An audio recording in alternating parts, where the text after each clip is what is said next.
Well, hello everybody. Welcome again to Aquarius Rising Africa. And I am delighted to have with me again today Alice Pirola, and I wanted to say Niki Pirola as well for a minute. No, it's not Niki Pirola, it's Niki Langston, daughter of Alice. And you guys will know from previous interviews I've done with them, Alice, the mama, has had borderline personality disorder. Nikki, her daughter, obviously growing up with that was very, very difficult.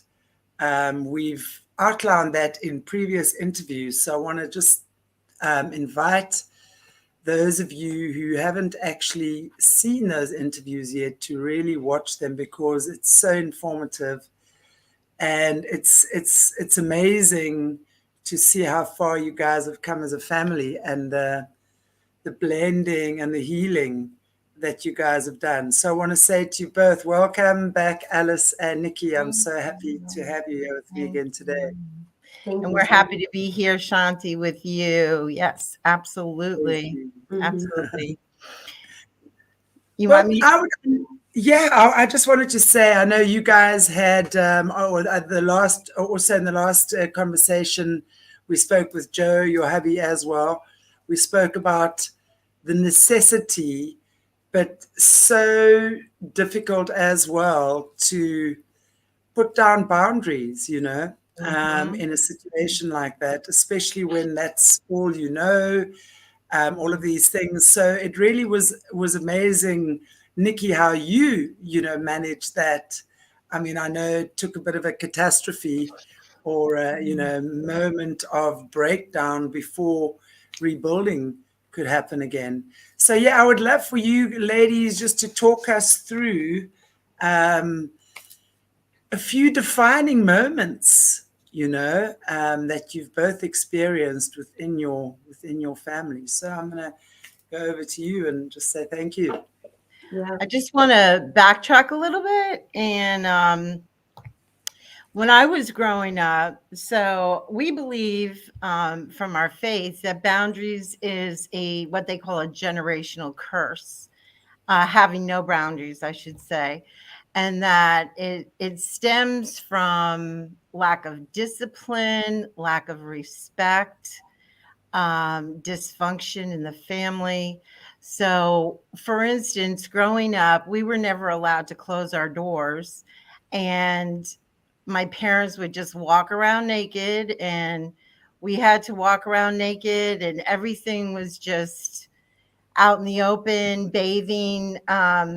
We used to have a summer home in New Jersey, and my father would bathe naked in the river, and it embarrassed us, my brother and I, so much. And of course, if you listen to the past interviews, my father was a homosexual and a pedophile, and he was abusing both my brother and I. So the long and short of it is that there was always inappropriation going on in the home. It was always inappropriate.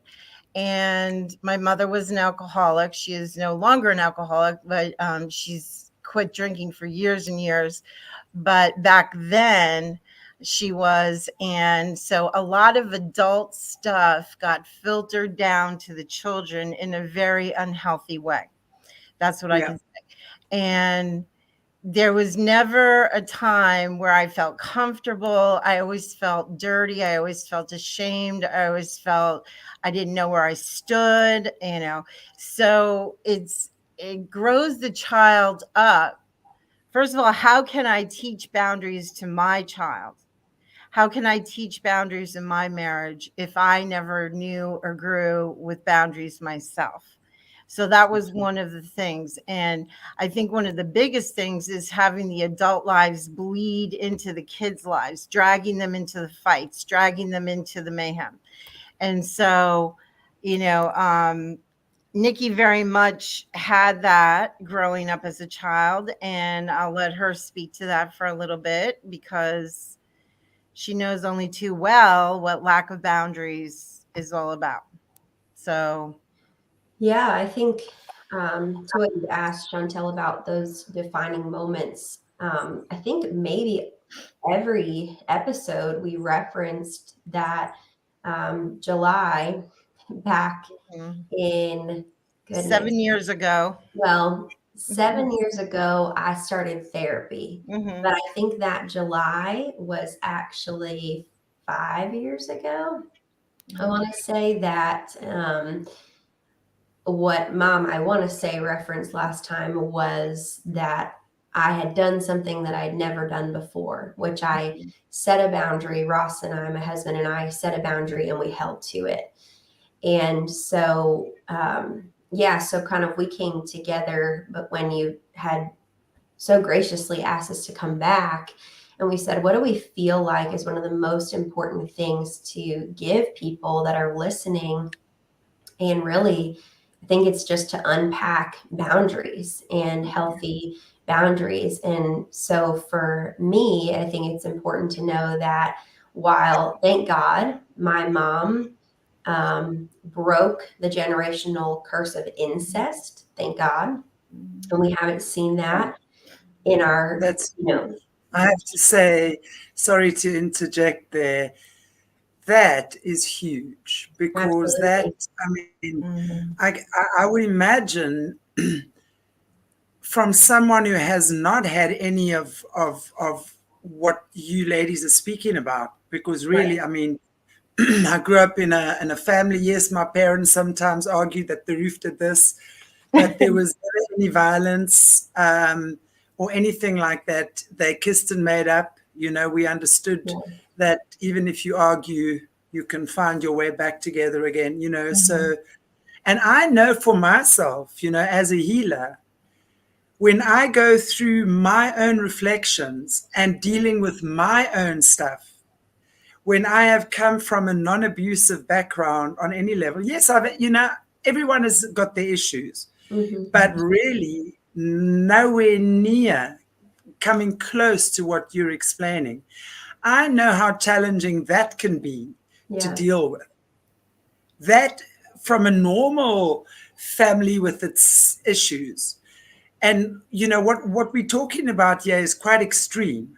Right. So when we're dealing, because where are the boundaries, and you know, where do the extremities lie? Yeah. Because you know, where is normal and where is abnormal, and what is normal for me? Because you know, the more I work with survivors and overcomers, one realizes my version of normality is very, very different. Right.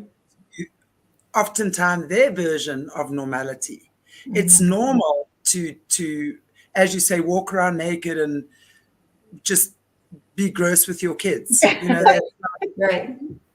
that's normal. I mean, and when you hear that other people in school aren't going through that, or in my situation, when I heard something was happening with my friends like that, it was the greatest horror I could ever imagine. So, you know, I think it's such an important thing to try and understand and find that middle ground between these extremes. And I think that's why I think you girls are so valuable, because you've experienced that, and to bring that into a sense of normality. I think the flip side to that, what is normal, but secondly, gives you so much more understanding of human nature, right? And when you can turn that around and turn it into compassion as opposed to resentment, then you become the ultimate healers, because you've seen it all and you don't judge it. You don't judge anything. You understand it coming from pain, right? Not a place of deliberate hurt or intentional hurt, or too intentionally hurt, rather. Yeah. Well, I think in the beginning, as a child and as a young adult, you do judge it a lot. It isn't until you have a full family understanding of what everybody's bringing to the table. And if we could kind of, you know, describe that, I mean, there was a pivotal moment. We had gone to a July 4th. We spoke about this a little bit, a July 4th event. And that was our wedding anniversary for Joe and I.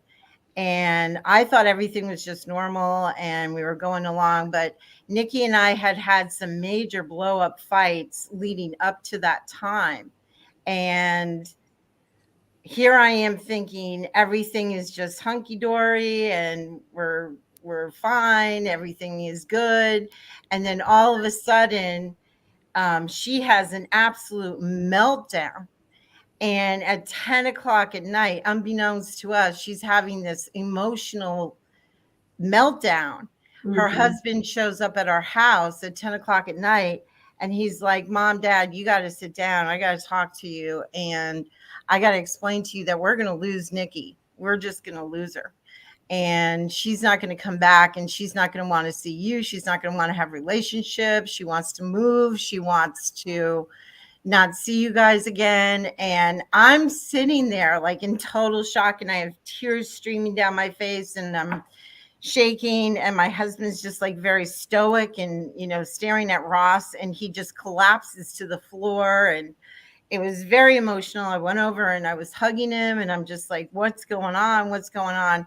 So Nikki, why don't you describe a little bit about what led up to that? Because that was the pivotal moment where our family drew that line and said, okay, this has got to be the end of Mom taking the family down. Usually there's one dysfunctional family member, and I'll raise my hand to it, that really sets the tone for having no boundaries in the family. And I wasn't ready to admit it then. I really, truly wasn't. But I had to be a big girl and put my big girl panties on. And so, Nikki, what happened that brought that moment forth? Well, I think it's always important to reveal the strategy of the enemy. And so yes, you had been diagnosed with mental illness. Yes. And there was abuse in our home. Praise the Lord, no sexual abuse of any kind. And really no physical abuse either, Nikki. Right. It was just mental and emotional. Yeah, traumatic. So anyway, at about 8 years old, my dad did not intend on this being a pivotal moment in my life. It was probably just a side comment to him. But he said to me, I just want you to know that, kind of acknowledging, even though things are really hard with me and your mom, I want you to know that I love you. And because of you, I'm not going to leave her. For me at 8, we can probably say that the enemy, again, he uses trauma as his little playground. So he comes in and he's like, okay, little Nikki, little me, you need to know that if you want your family to stay together, it's your responsibility and you need to be perfect. So, because I've had so many, like I said, I started talk therapy 7 years ago. I went through inner healing and deliverance, Christian ministry for 2 years. And now I get to minister in that way today with people. But I know, because I've had sessions about this, that at that time I came into that agreement with that lie. And so really, I told my mom last night when we were speaking, I said, Mom, from 8 years old until about 26, I believed that I was responsible for keeping you and Dad together. I also, shortly after that, took on the responsibility of keeping my mother alive. And that was why I say it was traumatic, because, of course, she's mentioned the suicide ideation that was plaguing her constantly. So if you can picture, most of our viewers today are 20 or above. So if you can imagine taking on a responsibility at 8 and holding that, and you're holding yourself to that. I was holding, myself to that responsibility. And then 26 years old comes around. I had been married since 22 years old. So even into my marriage, I'm playing, and we'll probably unpack triangulation a little bit more, but I was in that triangulation dynamic with Mom and Dad still. I was very much still enmeshed with Mom still. And so it was really over a decade of stress, trauma, And it's like that picture of this person. I believe everyone, when we're born, it's like we all get a little backpack, if you can go with me on this analogy. And it's like we're only meant to carry what the Lord would ask us to carry, but the enemy is always right there to offer us a heavier weight. And it's like that yoke that's not easy and that burden that's not light. And because we fall prey to the enemy's schemes, we take that bait and we put those bricks in our backpack. And so I've just been carrying that, for someone do the math maybe in the comments. However many years it is, from 8 to 26, that culminated in, yes, I 18 had, years. yeah. Yes. And I put that on you, honey. I mean, I hate to admit that, but she was my go-to because my husband had shut down. Well, and you and Dad did reinforce the weight, but I just like to expose, because at 8 years old, I didn't have the wherewithal, the knowledge, the understanding. But hey, at 13, the Holy Spirit started to unpack some of these dynamics for me. So it is possible for you, whoever's watching, to gain a broader perspective of what's really going on, and begin to climb your way out. But yeah, so 26 years old, we got into some fight of some kind. And I think you just hit a breaking point. It's like when the stove, everything boils over, you hit a boiling point. And I wasn't just ready to break connection with you and relationship with you. I was actually like, I have to physically move away. We have to go to another state. We have to pick up everything we own and move. I have to quit the ministry. At the time, I was full-time at my church alongside Ross, and the weight of all of it, May I just ask you, yeah? I mean, you say you got married at the age of 22. That's quite young, although, I mean, relative to everyone. But would you say that part of the reason you got married quite young was to get away from home so that you could have a more peaceful, loving environment? I mean, no. Honestly, I think that I just didn't even, at that point, truly, I was so deep in the enmeshment and so at that time okay with being the pacifier. There's a lot that, because why do people continue these behaviors, right? I have to get some type of payoff from it. So there was control, right? So I felt a measure of false control of my family or whatever. And so at that point in time, truly the reason we got married so young is because we're Christians and we were virgins till we got married. That little component comes in there. We were definitely not going to live together. We just stayed pure. We dated for almost 3 whole years. So 3 whole years of no sex is a long time. That's another podcast, maybe. For another episode. But really, I just was, and my husband was 24, so he likes to call himself the 24-year-old virgin. And good for him. We digress. Yeah. I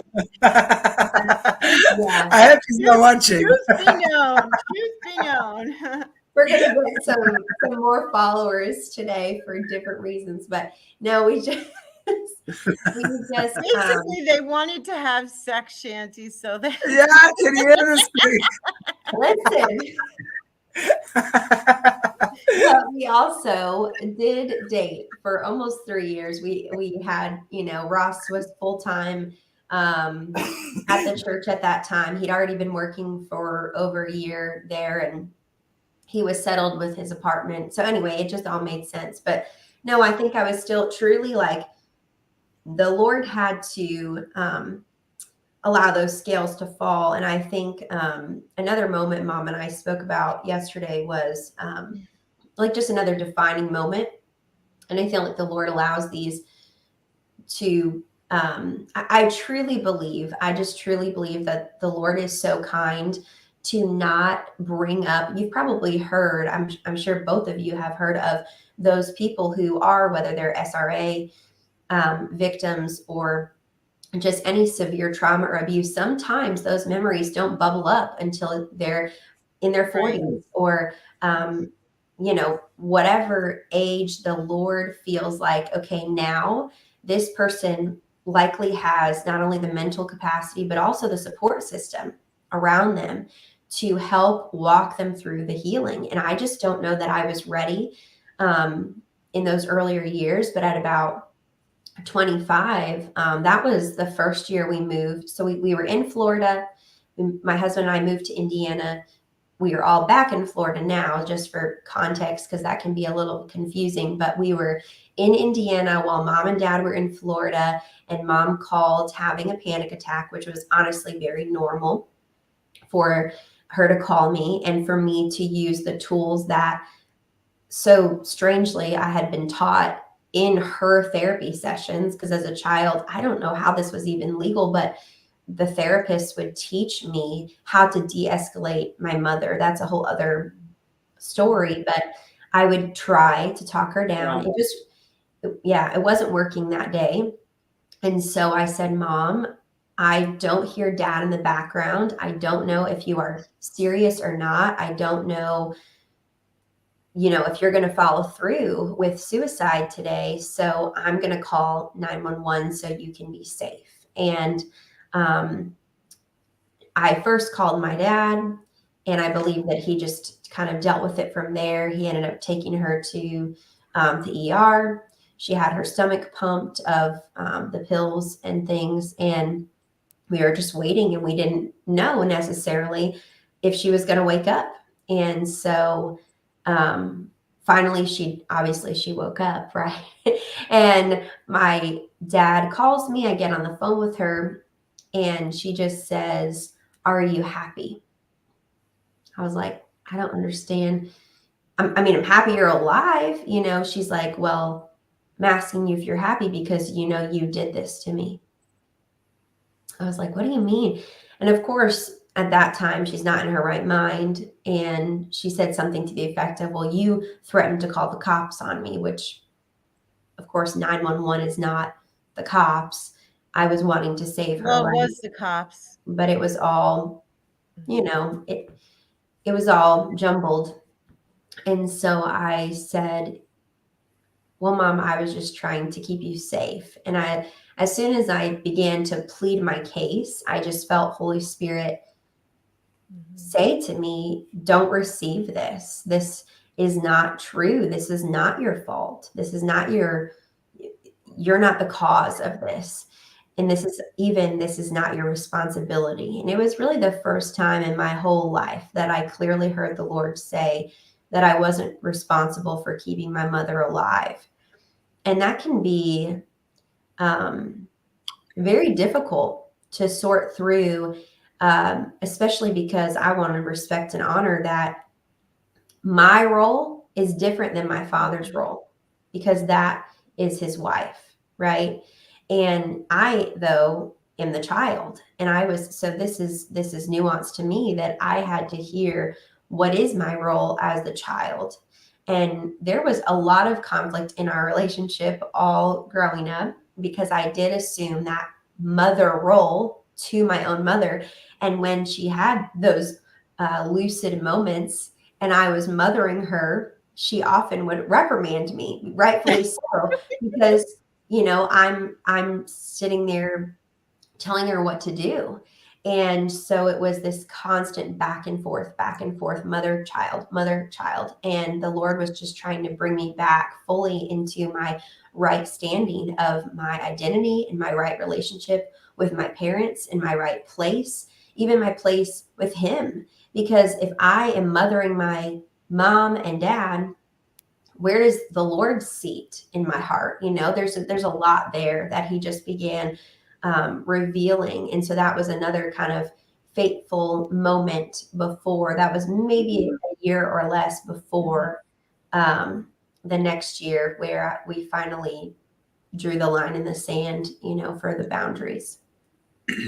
That must have been kind of like I don't a moment where, a preparing moment, I would imagine, where God was preparing you to sort of say, hang on, you got to think about where you're blurring the boundaries here. You are the child. You do need to remember that as well, that you've taken on a role that is not really yours to take on. So take a step back, breathe. Right. Next year, this time, we'll take the next step. Yeah. Right? Yeah. Were you actually then, is that when you had your meltdown then? Was the next year? That was the next year, was that it just really all came to a head, because I'd been in therapy for that whole, give or take a year, somewhere around 10 months or a year. And I told Mom that I was being given tools that I just wasn't using. I was being given tools to set healthy boundaries that I was terrified, just terrified. When you're in triangulation, everyone benefits from each person remaining in their dysfunction. Mm-hmm. So Mom has mentioned, just for the layman, explain triangulation, please. Nikki, I have the book here, and Shanti, if I could, there's a phenomenal book. It is called Boundaries, and it's by Dr. Henry Cloud and Dr. John Townsend. And I just wanted, can you put that in the comment section? Yeah, or Morné. It says when to say yes, how to say no, to take control of your life. And this book really was revolutionary to our family. But it says three's a crowd. Dysfunctional families are known for a certain type of boundary problem called triangulation. It goes something like this. Person A is angry at person B. Person A does not tell person B. Instead, person A calls person C and gripes or complains about person B. Person C enjoys person A's confidence and listens to whatever A wants to play in the triangle game. By this time, B is feeling lonely and calls C, and in passing mentions the conflict with person A. Person C becomes the confidant of B as well as A. So persons A and B have not resolved their conflict, and C has two friends that he can mess it up with. And so my husband and I would use Nikki as that triangulation point, and we would both be going to her. And I'm telling her my side, and Joe's telling his side, and she's holding the confidence of both of us. Now, if that bottom part of the triangle falls out, you're left with these two people confronting. And so you're going to have a huge blow up, a huge rage fit. And that's what would happen, is she would back off, or sometimes, realize, hey, what am I doing here? And Joe and I would go at it and then blame her, just like I was blaming her for ingesting a whole bunch of pills. And how would you blame her for your fight? because it's triangulation, and it makes no difference. And I wanted, just while I have the book here, I just want to say a little bit about boundaries. There are different kinds of boundaries. There's physical skin boundaries, where people usually say, you really get under my skin, or you're in my personal space, and I feel uncomfortable. That's when somebody gets too close. There's words. Words are absolutely, they can be used boundaryless, where you're bringing adult situations, like I said earlier, into the child. Truth. There's breaking truth, hiding lies, hiding behind lies in a family. There's boundaries of geographical distance, which Nikki wanted to do, which is move away and never have anything to do with the person. There's time, taking time off from a person. Emotional distance, not having sex in a marriage, or, having that emotional breakdown. There's other people. When Nikki started to leave our triangulation, I brought my best friend at the time into the situation, and I started to use her in the triangulation. And my husband even started to use her in the triangulation. So it got really, really sick. And we had to break that relationship off. And then there's no consequences. There's no consequences that are seen when you have no boundaries. The consequences are not there. Whereas if you break a boundary in a healthy relationship, in a healthy family, there are consequences. So, Nikki, why don't you talk about how you set consequences for our family? Because that's what I want families to know today. I want families to realize if it's not all of the family together working in cohesiveness, okay, if one part of the family is dysfunctional, say that I'm not the mother with borderline, say I'm the daughter and I have borderline, or say that I have whatever mood disorder or rebellion or whatever the case is, or say it's an addiction problem, say I'm an alcoholic, drug addict, whatever the case may be. It doesn't matter. That person can bring the entire family down, and everyone is living in dysfunction. Everyone is trying to make up for that one person. And that's where you have to have that confrontation or carefrontation, where you care enough that you go to the person and you issue them some boundaries. If they're addicted, if they're this, if they're that. The one thing that Nikki and I agreed that is completely off limits, and you just call the police, go to jail, which is incest. But a lot of families cover up incest. My family covered up incest for years and years. And my father had been incestual in his prior marriage, and his first wife committed suicide over it. And so it can last for generations. But incest, you need to go to jail. Addiction problems, any other problems, families can work it out. So Nikki, how do we work it out as a family? Yeah, I just decided that I had to start using those tools that I was being given in talk therapy, and I was, again, terrified to use them. And I think the fear was just, which I feel like a lot of people can relate to. If all you know is all you know, how can you see a way forward? How can you see a different dynamic? I was my mom's pacifier, and I did not know. I mean, truly, I had to, like you said, Chantelle, earlier, I had to receive the revelation from the Lord that I was not the one responsible for her life in order to be ready to set the boundary, because I still believed that she may kill herself, right, if I set these boundaries.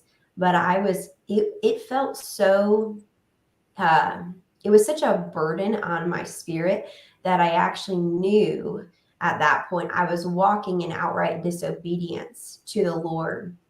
And I had enough wise counsel from my therapist to know that as I stood in my dad's rightful place, right, as husband, in terms of things like counseling and emotional support, of course, providing emotional stability.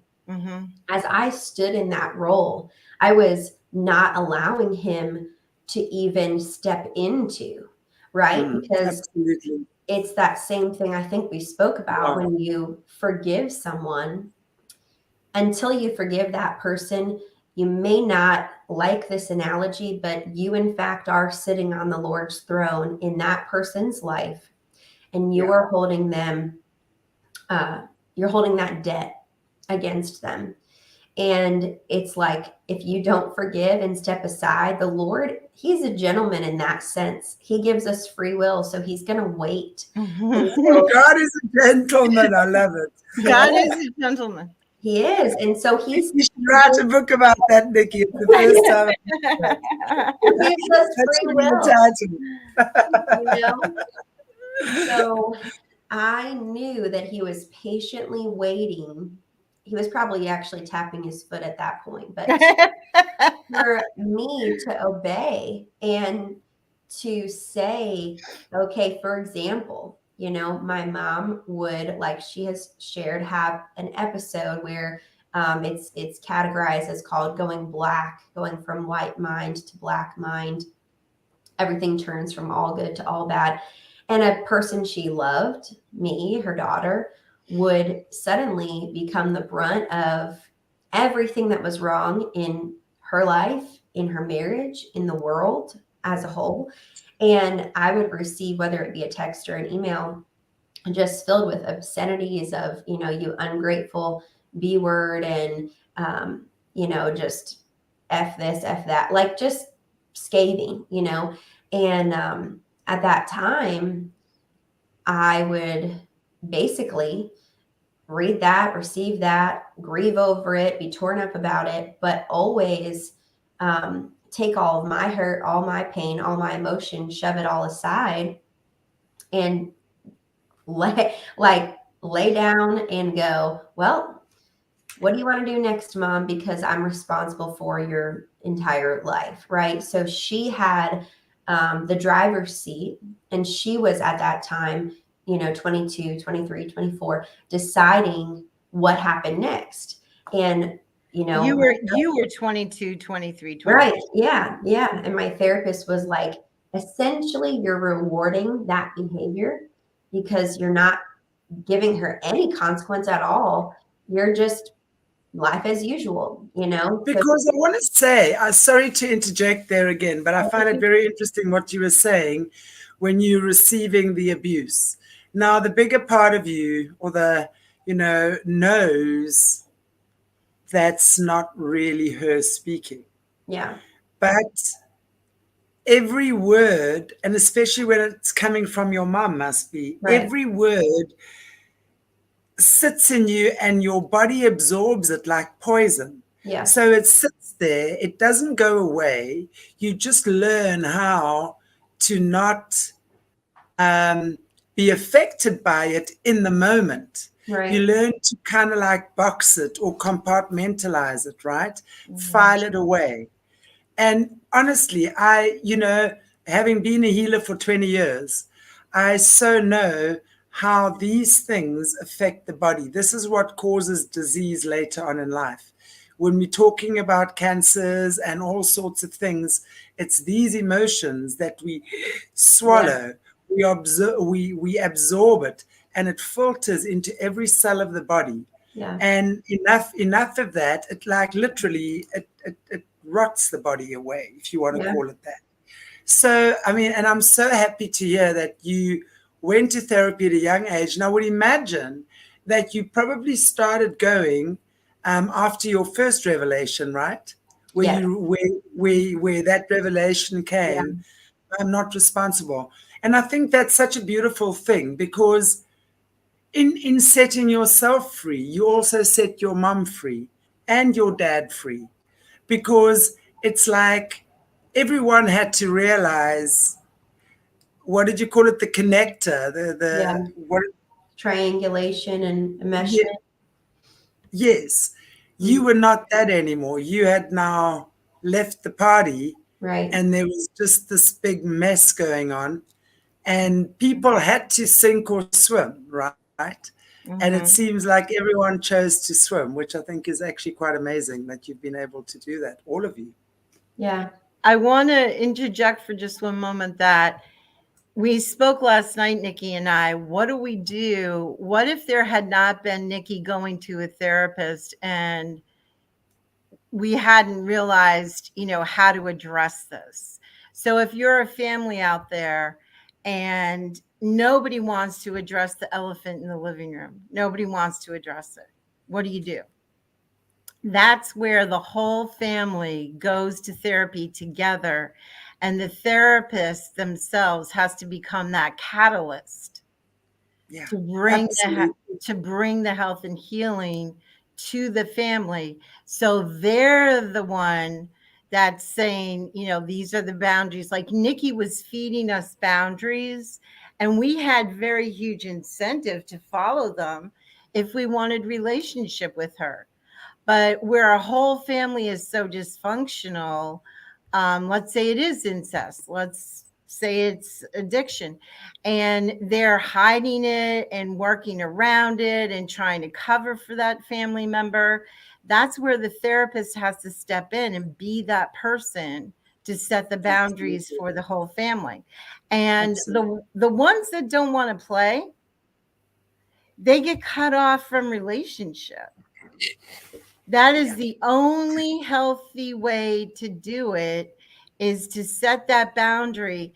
If you're going to keep bringing in that dysfunctional arm of the family and they're refusing to change, if I refuse to change, if I refuse to take a hold of myself and say, girlfriend, it's your situation, you have the mental illness, you're the one that has to go and get this taken care of. Remember, I wasn't diagnosed until I was 44 years old. So I lived a life of misdiagnoses where it was just depression. I'll give you a Zoloft. I didn't realize how bad of a mother borderline personality disorder is in the mental illness world. Well, and if I can add to, as you're describing that and you being diagnosed, I think it's important to say here too, on this platform, that you for years did, I think, what we knew to do, right? And you sought doctors and medication.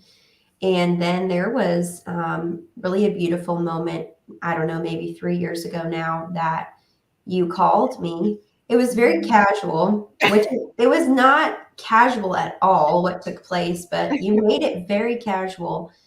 You were like, you know, I just want you to know that if you sense a difference in me or in your dad, it's because we're just going through some deliverance right now. And so we've just realized that I think that I've put science and doctors and medicine on a throne that it shouldn't be on.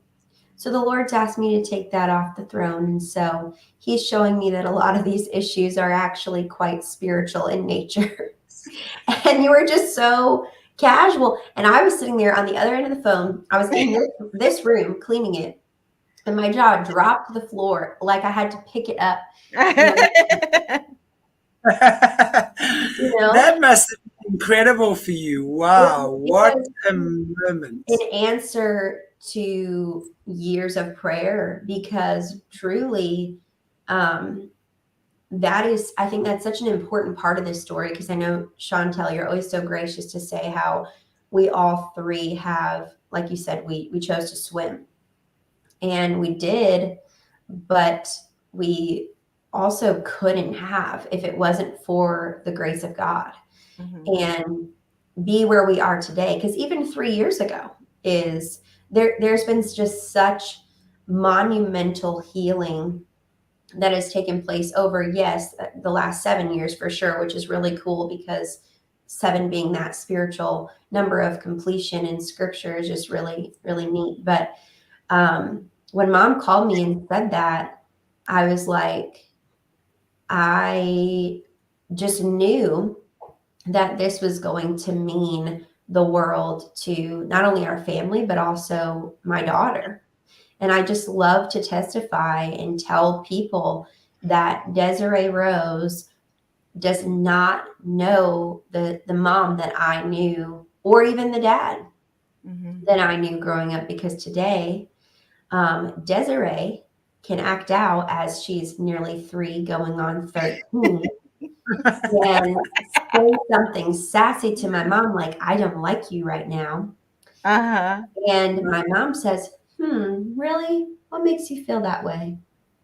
And my Wow. mother has the ability to de-escalate an escalated toddler who is saying hurtful things to her because she doesn't have the fullness of speech to say the right thing, not freak out, not curse and scream and yell, does not lay a finger on her other than to hug her.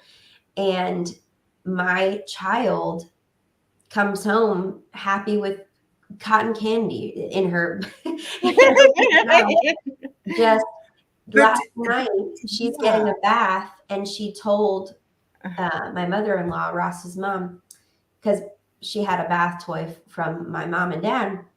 She said, my Mimi and Papa are so good to me. And she just, that's all she knows, Chantelle. That's all she knows. And that's amazing. A testimony. That is so beautiful. You know, just the Isn't that, I think that's what I was saying, you know, it's kind of these things that I'm meaning when I was saying earlier on, that having been through that and having literally been to hell and back on probably the worst emotional, mental roller coaster ever. Right. And yeah, you are able to, as you say, de-escalate a 3-year-old toddler who we know is not, and especially it is hurtful to have someone, your granddaughter, say that to you, you know, so then you can, and that's very, very beautiful, because I think that's exactly what I'm saying. It's what grows the compassion. It's what gives us the depth, the understanding, you know, of why we really experienced what we did. You know, God has an amazing way of working. And I want to just say to you, Nikki, yes, and I mean, absolutely, the glory of God absolutely needs to be honored, praised. But I also say God cannot work without us humans. He works through us. You heeded the call. You heard it. You stopped in your tracks and you said, hang on, I need to listen to this. Your wisdom enabled that. You see, I mean, we know Spirit speaks all the time. And if we are not in that place of being calm, being peaceful, being content, no matter what the situation is, knowing that we are in God's good hands at the end of the day, and not wriggling around like a fish out of water, panicking, because when we start panicking in situations, we cut all spiritual communication off. Right. So it's so important to be in that place of an alignment with God's will, and you heard and you acted. So that's why I say it seemed to me that after that, you then went for your therapy, preparing you for that year or 10 months for you to have your meltdown. And I want to actually ask you to speak to us on that.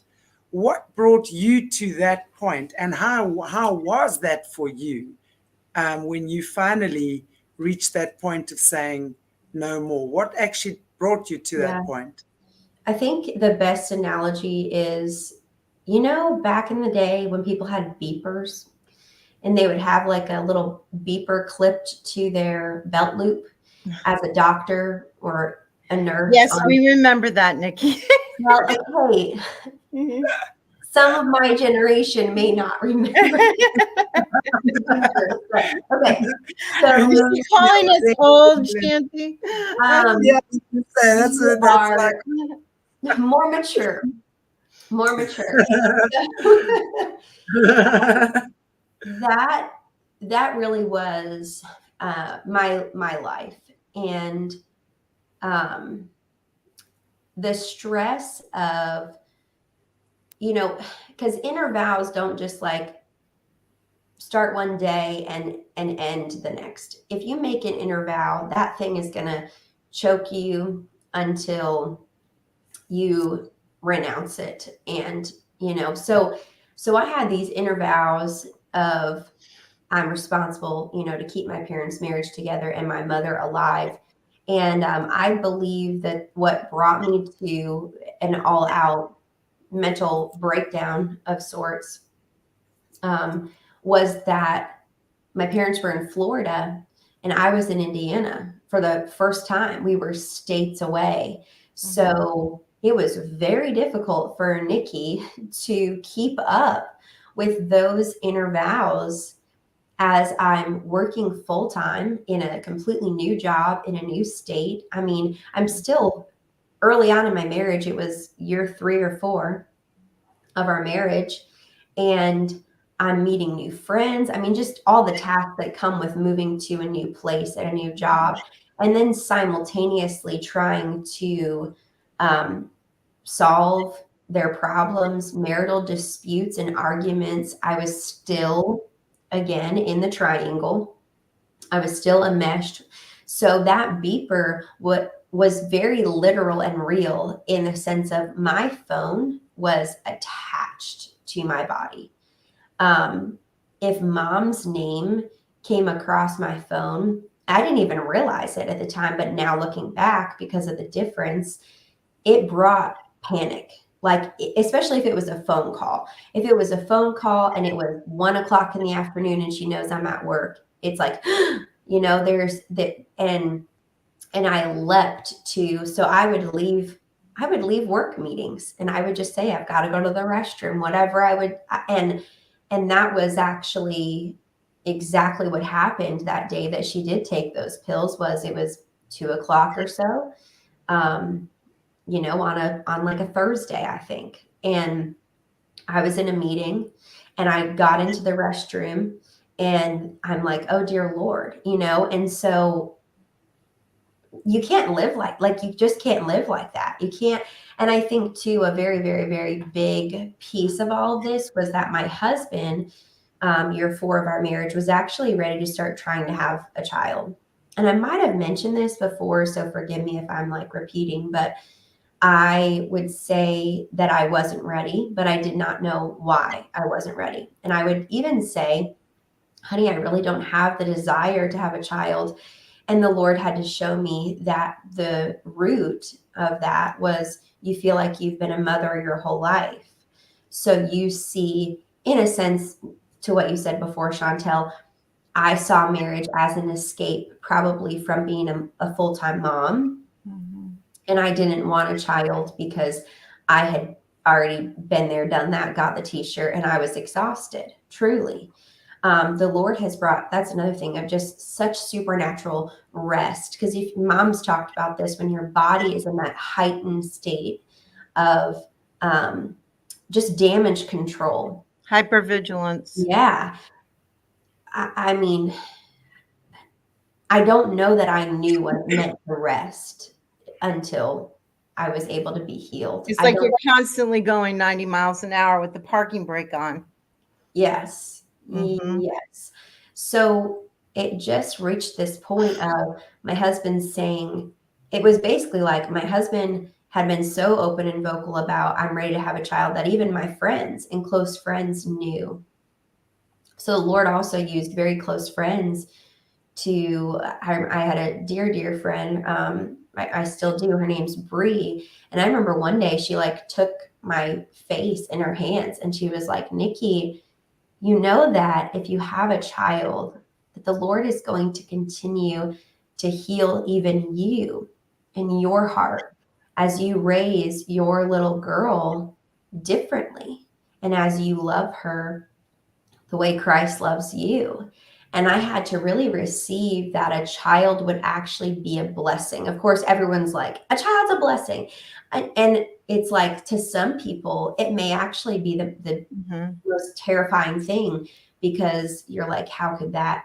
So I kind of went on a tangent for a moment. I'm sorry, but I just, well, I love it. I had a lot of years of living on call with the beeper turned on day and night, sleeping with my phone right here by my head, hypervigilance, ready to put out any fire that came. And I couldn't do it from states away. Thank God. Thank God that he allowed all of that to be exposed. we always say we had to go. It's funny that we're back in Florida, same church, like that the Lord reunited us. And this is home and it feels like home, but there is a piece of my heart that will always be in Indiana with our old church and those friends who walked with us and they walked with our family through the fire of almost 5 whole years that Ross and I were there. And the beautiful thing was there were friends I had there that knew the depth of dysfunction. Yet when my mom and dad would walk into those doors of that church, they would hug them and greet them and love them and not bat an eye, because they too carried the hope of there can be redemption. There can be. And we were also, Dad and I, during those years in Indiana, is when we found NAMI, the National Alliance for the Mentally Ill. And Joe started attending the meetings for family to family. And he started gaining knowledge that Nikki already had by osmosis her whole life. And he started gaining knowledge of how to work with me. And I was attending peer-to-peer and learning and gaining knowledge of how to work with him. And so our whole marriage dynamic, I mean, that's a whole nother story, but we had to come back together again and rebuild literally from the ashes of ruin. I mean, there was nothing left. There was no communication. There was nothing. It was like two ships that passed in the night living together. And it was just like, people say, you know, well, how could you keep the marriage together? He kept saying that he kept it together for Nikki, but I knew that God was there. I knew that there was hope. I knew that there was something that was going to come forth out of this. I just knew in my spirit that the healthier I got. And there was a time as I started to get healthy where that's another dynamic that people don't take into account. As the dysfunctional person starts to get healthier, Chantelle, the family doesn't know what their new role is. They don't know how to respond to you. And, you know, it's like, wait a minute, you're supposed to be blowing up at me. Wait a minute, you're supposed to be doing this, you know? And so for everyone. yeah. And then I found that I had these expectations from people that they had had for so many years, because that was the way that I responded. Right. That when I started to respond differently, when I would wait 24 to 48 hours before I yelled at somebody or did something, you know, or I didn't just blast out, or I felt myself splitting mind into black, and I could try to stop myself from going there. And I had tools that I could utilize. It was like a whole new world for me. And, you know, it was kind of hard because I'll just put it out there. My husband expected me to act a certain way, and he would even sometimes unknowingly trigger me to try to act that way. Because remember, that's his definition of who he is too. He's the victim. He's the abused person. He's the one in the marriage that doesn't get all this. So if he is not that person, then who is he? Then he has to confront himself. Yeah. Sure. Absolutely. He has to have that mirror moment, just like Nikki did. But you know what I love? Because I'm not sure which one of you mentioned earlier on about when there's one person in the family that has an issue, like it could be a drug addiction, it could be mental issues, etc. I find, and you know, in my years as a healer as well, it's very easy to blame the person who is the drug addict or the alcoholic, right? Or whatever it is. Because what we as family units so often don't see is that it's the entire family unit that needs healing, not just the person. And it's exactly what you're saying. What you're saying here reaffirms exactly what I say all the time. It's not just the one person. You know, if Joe had been used to playing the victim, being the victim, exhausted, abused, beaten up, whatever it might be, he would need to reclaim that sense of, here's my spirit, here's my boundary, these are my strengths. This is where I, as your husband, can be strong for you. This is how I can do it differently. This is what you know what I'm saying? And it's exactly how, and of course, you learning new behavioral patterns, not reacting, responding at a later stage. Nikki, of course, having put down the boundaries and, understood that this situation was going to die unless it shifted. Yeah. So it really is, it's an entire dynamic shift, which means you shift your entire family dynamic for the next generations. Literally. Isn't that incredible? Literally. It literally is. Yes, literally healing those ancestral wounds. Yeah. And it's what you said, you stopped the pedophilia. You Alice, you were the one that stopped that incest right in its tracks when it came to your offspring. No matter how bad it got, that never entered the equation, and that was the healing which enabled the other healing to take place. That's right. Family. It's beautiful. I just want to illustrate a story that seems so simplistic, but it was so monumental to me. This weekend was Easter, and Ross, Nikki's husband's mother, was in town, and she thought of this adorable idea of making bunny foot tracks in the backyard with what, chalk was it, or just flour? Oh, flour. Okay, so she made bunny tracks all over the backyard and put eggs in various places for Desiree to have an egg hunt. And I thought, that is so great. So when she came out, there was about, what was there, 9 of us together at Easter. And we're like, oh, Desi, the bunny rabbit's been here. The Easter bunny's been here. He's been here. Look at his tracks. And she was clinging to her mother and didn't want to come down. And she's like, no, he's out there. He's out there.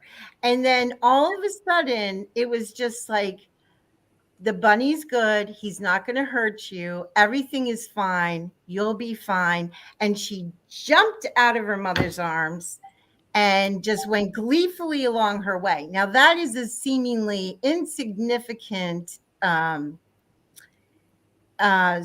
wrote a question in, but that is a seemingly insignificant incident. And the thing that happened in my mind was, I thought, look at how healthy she is. Look at how secure she is.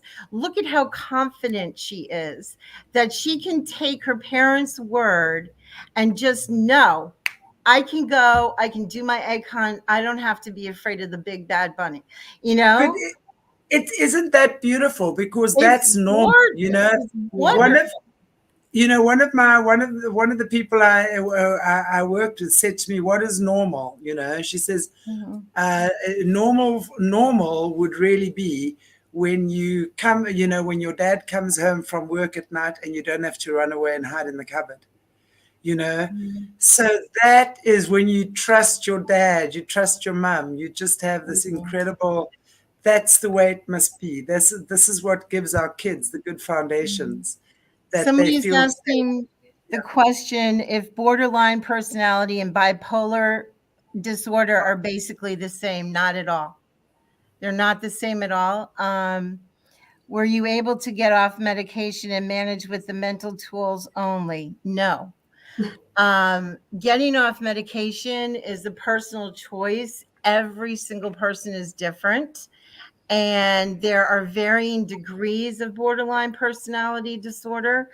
And so on a scale of 1 to 10, you could be a 10. And if I was a 10, 10 being the worst, I probably would not be on this podcast.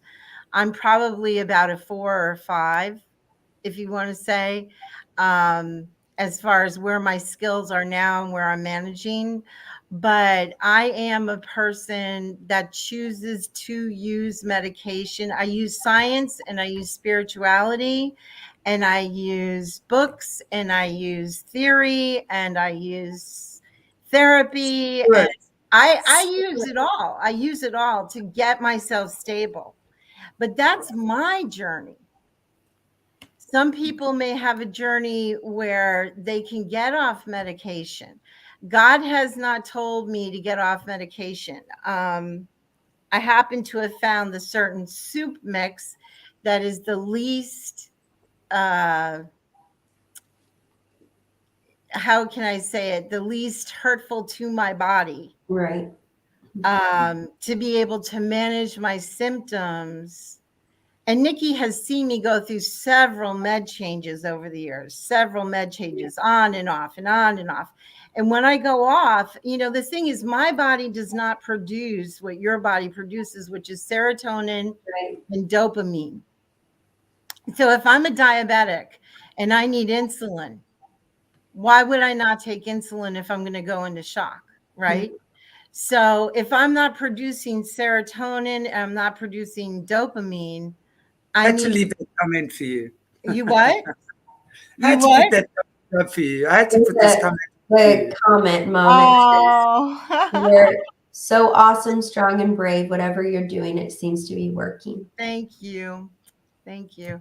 I just, like I say, I don't fault anybody. If they can do it without being on drugs, that is phenomenal for them. For them. Yeah. We can't judge ourselves and say, we all have different biological makeup. Yeah. And I also survived. It is a known fact that when you survive severe trauma as an infant, the front lobe of the brain, the amygdala, is smaller. It actually is smaller and deformed and has holes in it from the trauma. And so I know that I have a brain disorder. And if I have to take a medication to be able to be functional and babysit my granddaughter and have a great relationship with my daughter, why would I deprive, in a great relationship with my husband, why would I deprive myself and them from those things? I think you're so right with what you're saying, is that each person is so personal and it's such an individual thing. And as we say, when we look across the spectrum of life, what is normal and what isn't, and I think the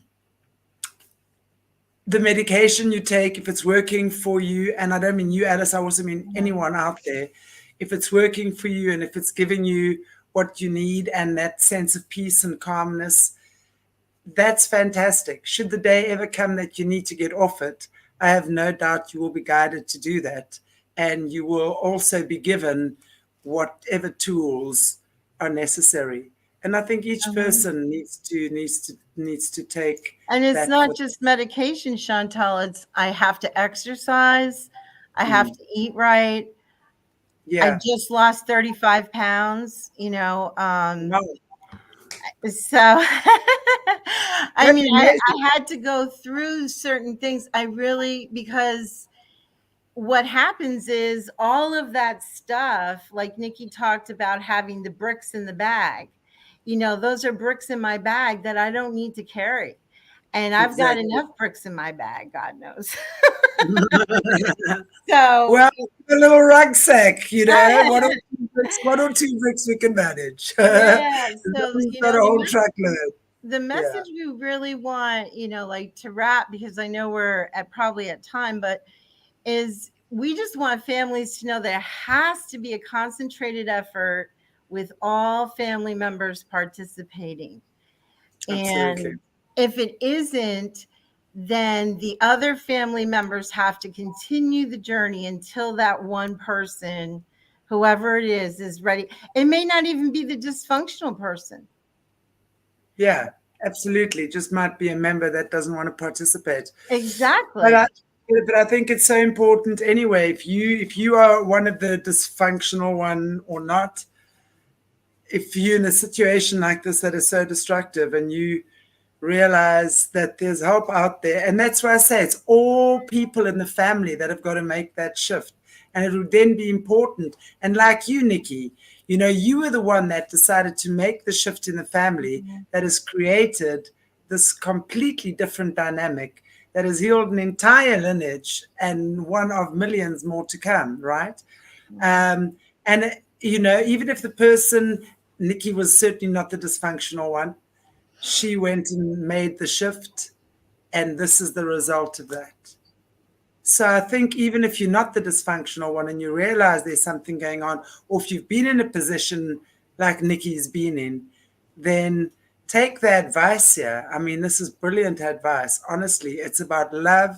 It's about healing, patience, love. You know, we're families, and we all just, you know, Ram Dass, there's a quote by Ram Dass that says, we're all just walking each other home. We're all just helping each other. Yeah. You know, we're all just there and, you know, giving a helping hand to those that need it.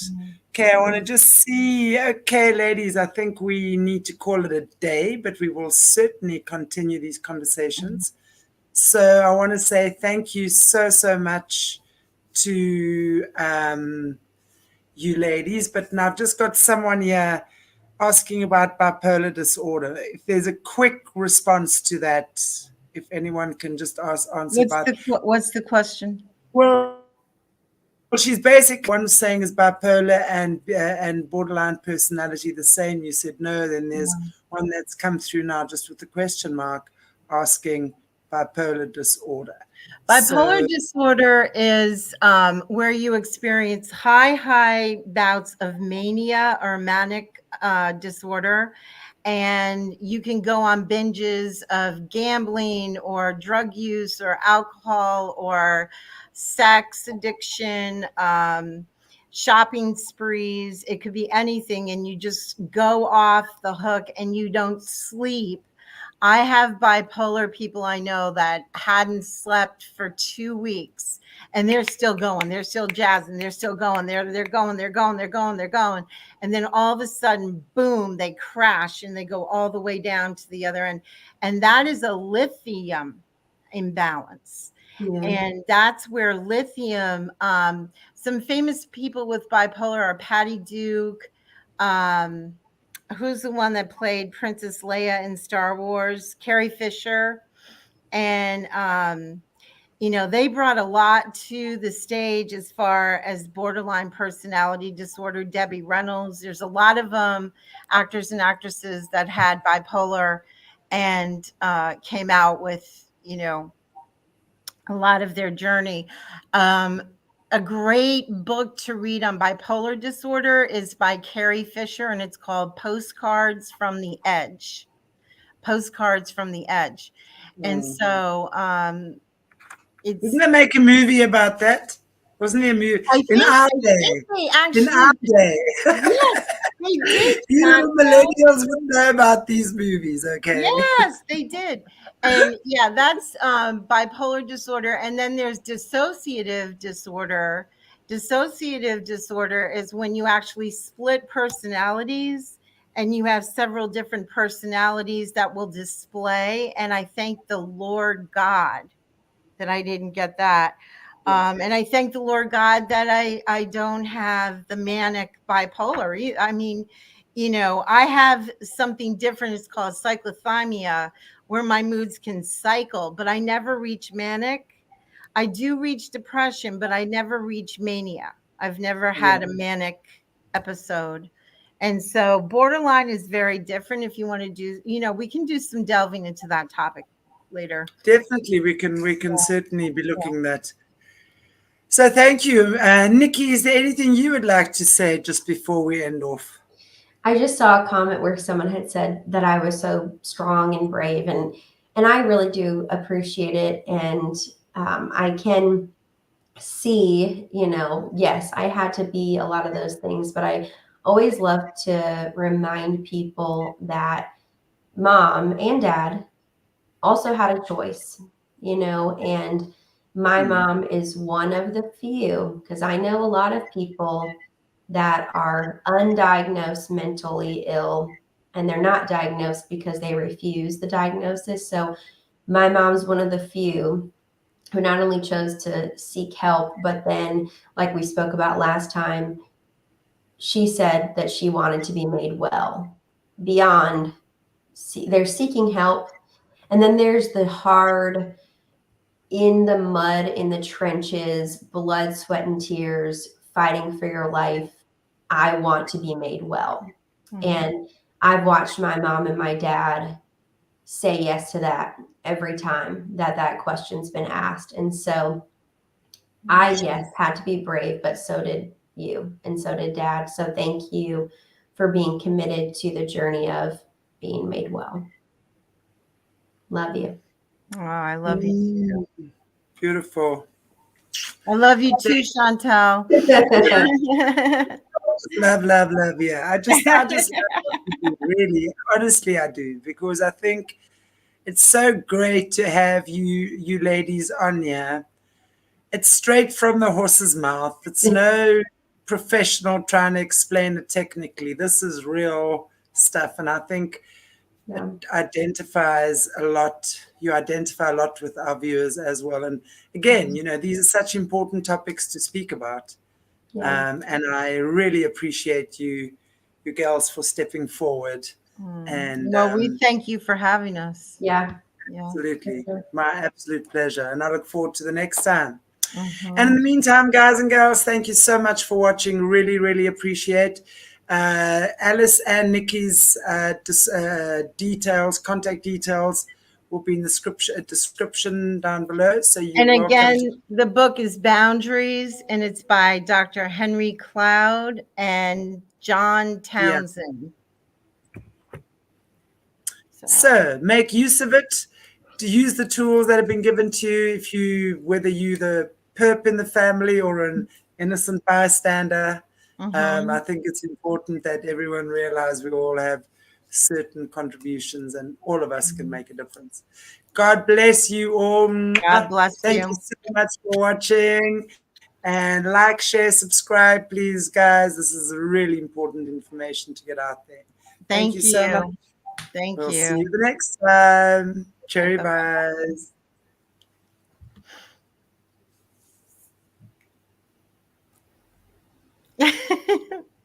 Morné. Morné, we just did our